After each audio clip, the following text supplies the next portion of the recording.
안녕하세요. 안전한 투자로 편안한 노후 준비 중경투 TV입니다. 네, 11월 29일 금요일입니다. 비트코인 95,000달러 마이너스 1.2%, 이더리움 3,500달러 마이너스 2%, 솔라나, 리플, 도지 전체적으로 행보 중이고요. 미국 증시가 추수감사절 휴장 들어가면서 대형 펀드 매니저들 연차 써서 이번 주 내내 휴가고, PC 물가 발표된 이후 새로운 움직임 없습니다. 코인도 미국 증시 행보하니까 같이 큰 변동은 안 나오는 거고요. 대신 이런 장에서는 유동성 풍부하게 들어왔기 때문에 메인 코인들 안 움직이더라도 시가총액 작은 작코인 위주로 순환장은 지속될 수 있습니다. 그리고 미국과 별개로 한국은 코인 과세 확정되기 전까지 정말 며칠 남지 않았습니다. 국민의힘 민주당에서 코인 과세 25일, 26일까지 계속 토론했지만 여전히 합의점 못 찾고 11월 30일 마지막 토론이 있고요. 그래도 민주당이 유예하겠다고 입장 변화 없으며 12월 2일 본회의 가서 투표로 유예 결과가 납니다. 본회의에서는 민주당이 의석수 과반이기 때문에 유예 안 될 확률이 상당히 높고요. 민주당이 이재명 대표 아래 원팀이라 코인 과세 정도가 아니라 이제는 감사원장까지 탄핵 추진한다고 현 정부 악박순위 높이고 있습니다. 1987년 이후 처음으로 감사원장 탄핵하는 거고, 민주당 단합이나 파워가 매우 강하다는 점 알 수가 있는 거고요. 언론에서도 새로운 뉴스 안 만들고 코인 과세 담담하게 결과 기다리고 있는데, 과세하기 원하는 민주당이 국민을 대표하는 국회의원 과반입니다. 국민 절반 이상이 과세 원한다는 걸로 결과 나오면 어쩔 수 없이 받아들여야 되죠. 악법도 법이라고 대한민국에 살려면 불리한 법률이라도 받아들여야 됩니다. 결국에 적응하고 살아가야 하는 거지만, 코인처럼 미국이 주도하는 새로운 산업이 한국에서 신성장 동력이라는 점 빠르게 못 깨우치고 부동산 아파트만 펌핑하는 후진적인 현실이 매우 안타깝고요. 결국에는 한국 시장 떠나서 미국 주식이나 코인 투자하는 게 정답이죠. 과세 이후 코인 시장 어떻게 될까 질문도 주시는데, 한두 달 주춤은 안 했지만 과세 있다고 해도 알트 불장 본격 리플 3,000원, 도지코인 1,000원, 2,000원 오르며 개인들은 여전히 투자를 하게 됩니다. 하지만 고래들 대거 이탈로 인해서 국내 코인 시장은 약화가 되는 거고, 잡 알트에서 하락이 커질 수가 있고요. 리플, 도지코인, 이더리움 클래식 등 한국인 좋아하는 코인들도 가격 급락을 할 수 있는 등 펀드멘탈이 약해질 수가 있습니다. 코인 세금으로 고래들 떠나니까 특정 가격 구간에서 고래들 지지를 해줘야 되는데 제대로 못하고 매물대 뚫히고 그냥 쭉쭉 빠지는 거죠. 알트코인 투자도 장기 홀딩하기보다는 단타로 수익 보셔야 되고, 작코인 단타도 앞으로 더욱 어려워질 수 있다. 과세 영향이 전반적인 코인 펀드멘탈에 부정적이다 볼 수 있습니다. 고래들이 싱가포르, 스위스, 독일같이 세금 없는 나라로 개인 지갑에 코인만 이동해서 편하게 옮기면 되는 거기 때문에 약간만 번거로울 뿐이지 큰 걱정은 없습니다. 브로커 수수료도 1%만 떼줘도 서로 해주려고 하죠. 해외 은행 개설하고 국내에서 바이낸스, 바이비트만 이용하면 여전히 집에 앉아서 거래도 하게 되고요. 코인 과세 좀 더 알아보기 전에 비트와이즈 미국 자산 운용사에서 알트코인 ETF 대거 신청을 했습니다. 기존에 비트코인, 이더리움, 나사 상장되어 있고 내년 중반까지 리플, 솔라나도 ETF 통과 예정이었는데, 이제는 카르다노, 에이다, 유니스와 폴카다, 체인링크, 아발란체, 비트코인 캐시도 ETF 나스닥에 상장할 것이다. SEC 공식 요청을 했고요. 리플, 솔라나가 ETF 되는데 다른 메인 알트코인도 ETF 안 될 이유가 없는 거죠. 나사 거래소 측에서도 기존에 거래량 많은 리플, 솔라나, EI 알트코인도 상장을 시켜서 수수료 수익 받으면 나스닥 거래소에도 매우 긍정적입니다. 나스닥 미국 거래소도 상장된 기간이고요. 기본적으로 바이낸스, 바이비트 거래량을 나스닥이 가져와서 트럼프가 주도하는 코인 시대에 나스닥이 핵심적인 영향을 미치겠다 이야기를 하는 거죠. 올해 장포적 감옥에 수감될 때부터 중국 거래소들 코인 영향력 축소되기 시작했고, 비트코인, 이더리움 ETF 상장 이후로 거래소 파산 리스크 줄어들었기 때문에 좀 더 안정적인 거래가 가능해졌습니다. 그런데 리플, 솔라나 다음으로 상장되는 코인들이 레어2 코인, 성능 좋은 코인보다 각자의 개성이 뚜렷한 알트코인이 대부분이고요. 거기에 여기 있는 알트까지 동시에 상장되면 특정 알트로 자금이 집중되는 효과도 피할 수 있습니다. 새로운 알트코인 ETF 비트와이즈만 신청한 상태인데, 비트와이즈 시작하면 21세어스나 아크인베스트 등 순차적으로 ETF 신청하는 거고, 앞으로 시장에 영향력 크겠다면 블랙록에서도 ETF 충분히 신청할 수 있습니다. 비트코인, 이더리움, ETF 상장 과정에서도 보았듯이 규모 작은 비트와이 21세어스가 먼저 창의적으로 코인 ETF 만들고 물기를 튀었고요. 그런 다음 시장 키우는 것은 블랙록, 피델리티였고 거래량만 봐도 블랙록이 90% 이상 과점을 하고 있습니다. 그리고 12월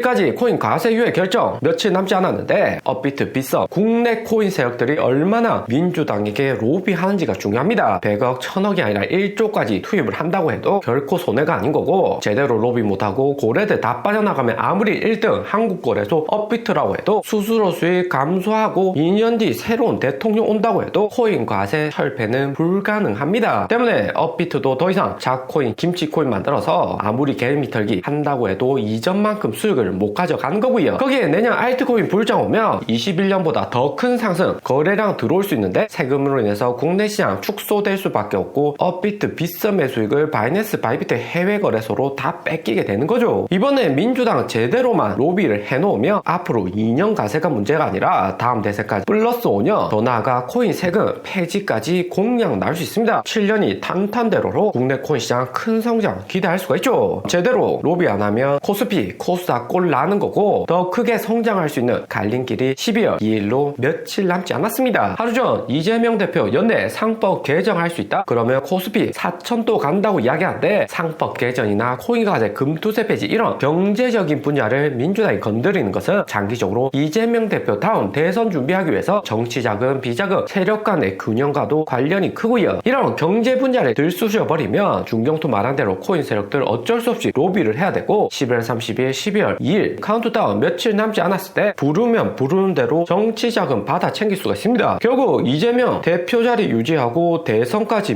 무난하려면 천문학적인 정치자금은 필수인 거고요. 1차로 금투세 폐지로 기업들에게 후원을 받고 2차로 코인과세 유예까지 하면서 요구하는 거다. 만약 후원 제대로 안 하면 국민 과반의 바람대로 과세해주고 민주당은 손해보는 것도 없으면서 코인 업계만 타격이 치명적으로 받게 된다는 점 민주당 잘 알고 있습니다. 그리고 코인 투자금이 1억 이상에 한 해 세금 5천만 원 이상 수익 난다 하시는 분들은 반드시 업비트가 아니라 바이낸스, 바이비트로 해외 거래소 이용을 하셔야 되고요. 고래수로 업비트 이용하면 100% 손해이고 업비트 빗썸에 세무조사 나오면 국세청에 100% 개인 거래 정보 넘겨줍니다. 투자금이 많을수록 국세청 직원들 승진하는데 이용될 수가 있죠. 대신 바이낸스, 바이비트 해외 거래소는 미국 정도 아니면 정보 주지 않고 한국 정부 요청은 가볍게 무시합니다. 그리고 해외 거래소 이동하면 가장 큰 문제가 한국에서 코인 수익금을 못 번다는 데 있는데 부동산 구매 같은 대규모 자금 이용할 때는 브로커 통해하겠지만 신용카드로 결제 가능한 부분이 있고요. 바이낸스, 바이비트 모두 다 직불카드 이용하면 되고 비자하고 협력하고 있어서 한국 포함 대부분 국가들에서 사용이 가능합니다. 비트코인, 이더리움으로 결제할 수 있지만 달러, 테더 코인으로 바꿔놓고 신용카드 사용을 하면 되고요. 한국 일부 중소기업 같은 경우 현금화위해서 카드로 상품권, 노트북, 아이폰 사서 중고마켓에 팔고 현금화하는 경우도 많죠. 해외 신용카드 사용까지는 한국 국세청에서 못 잡습니다. 한국에 있는 외국인만 해도 수백만 명인데 일일이 누가 결제했는지 알 수도 없고 외화 가져다가 국내 소비시켜주면 오히려 땡큐죠. 중경투가 지금까지 싱가포르, 독일, 스위스에 세금 없다고 하고 해외 거래소 통해서 신용카드 개설 이후 국내 소비까지 쉽다고 이렇게 이야기는 하지만 일반 유튜버도 이 정도 정보 알고 있다면 수백 수천억 들고 있는 고래들은 이미 다 한국 코인 시장 탈출 계획 다 짜놨습니다. 개인 지갑으로 옮겨서 업비트 이용 안 하고 해외 거래소로 이동만 해도 국세청 레이더망 벗어나는 거죠. 그만큼 코인 과세 시작하면 세수도 얼마 안 거치고 득보다 실이 너무나도 많은 정책입니다. 투자자들 인터넷 통해서 정보 쉽게 찾는데 어떻게 해서든 세금 피하려고 하지 22% 세금 절대 안 내고요. 얼마나 의미 없는 입법이고 무지하고 무능한지 알려주는 거죠. 거기에 트럼프 2기 내년 1년차 코인 시장 알트코인 ETF 호재나 대통령 직속 코인 자문회 통해서 관리하면 불장 시작되고 26년 트럼프 2년차 들어서면 대규모 하락장 시작될 가능성이 높아집니다. 올해 세금 내게 했다가 내년 손실 보면 손실 보존도 안 해주면서 이렇게 과세한다는 것은 불합리하죠. 오늘의 영상은 여기까지입니다. 좀 더 디테일한 투자 정보가 필요하신 분들은 커뮤니티로도 자료가 공유되니까 멤버십 가입과 구독 부탁드립니다. 감사합니다.